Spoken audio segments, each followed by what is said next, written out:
Hey guys, it's Drake. So I was at a party tonight, hence being all dressed up, which admittedly is nothing different for this channel.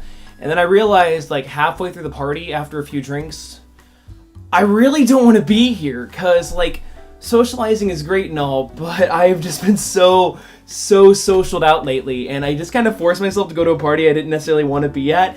And then on my way back in my Uber, I realized, man, I'm intoxicated. I haven't done Drunk Comics in a while, so I went out and tweeted about it and got some suggestions from you guys, so I figured I'll make a couple episodes of Drunk Comics for my Patreon guys. And I had a little bit more vodka when I came home, and I figured that if I'm gonna do a video, let's just make another drink. It'll be great. Vodka, cream, Kahlua. Mix it all up, and you got yourself a White Russian. Huh, I used French vanilla creamer, and I really like that. Yeah. So at Tim the Food Dude on Twitter suggests that I talk about death in comics. Well, let's talk about that, shall we? Okay, so obviously the most infamous death in all of comics is the death and return of Superman. Max Landis did an entire video, it was like a short film on it, talking about how the death of Superman was like this big deal because Superman was like, he is this cultural icon. Everybody knows who Superman is, and so when you freaking kill him, that's gonna be big news. It's like if they kill Batman, which they did. Admittedly, it wasn't probably as big of news, but it's a huge deal. And then they brought Superman back like next to no time later in what is now called the Death and Return of Superman. And Max Landis said this best in that they didn't just kill Superman in the Death and Return of Superman. They killed the concept of death. And ever since they did this big marketing stunt in order to sell a bunch of copies of the book, which is why they put it in that freaking black bag right there, and it's like a huge like marketing stunt, so many characters have died and come back that it's a main trope of the superhero genre that if there's a death in comics, it's never going to stick.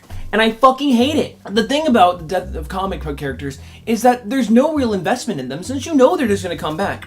Now, that leads to this thing that I say is that you're not dead until your Uncle Ben dead. They're not going to bring him back. I mean, if they do, it's going to be like for some little like life lesson thing, and then Peter's going to understand like, oh, I really need to let him go so he can, his death meant so much to me and I learned power and responsibility because of it, and that's what's really more important than anything else going on in like bringing my uncle back. It'd be selfish to bring him back. It's just power and responsibility. I need to learn to live without him. I've been doing it for a while. Fucking whatever.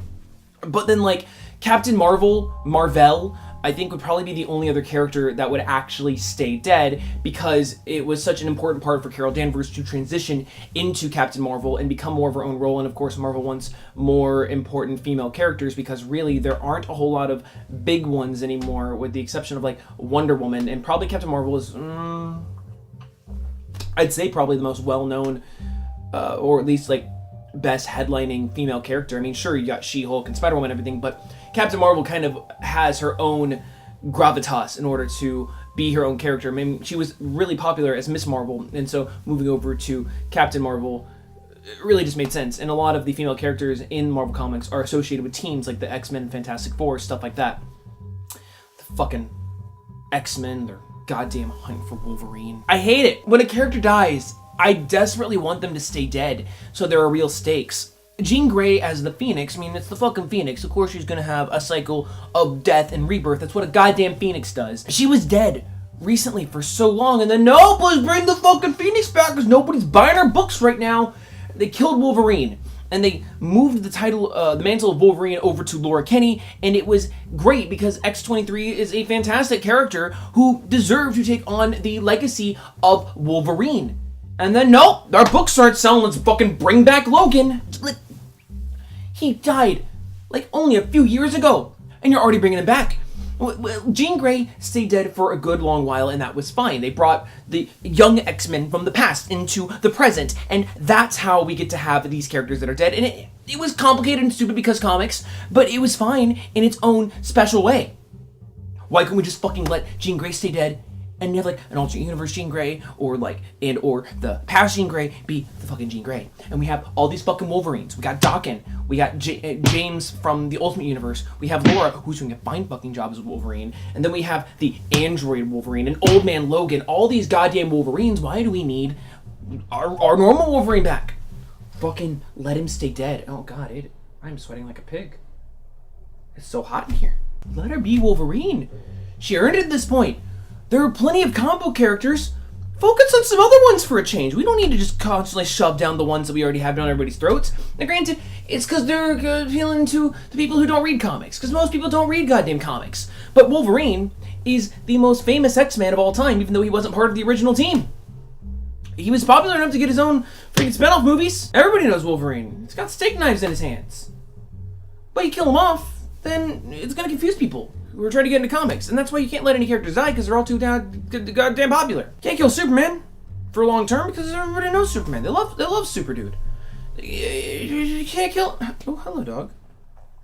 Hi. Oh, hello. Are you on the show now? No. This'll kill you.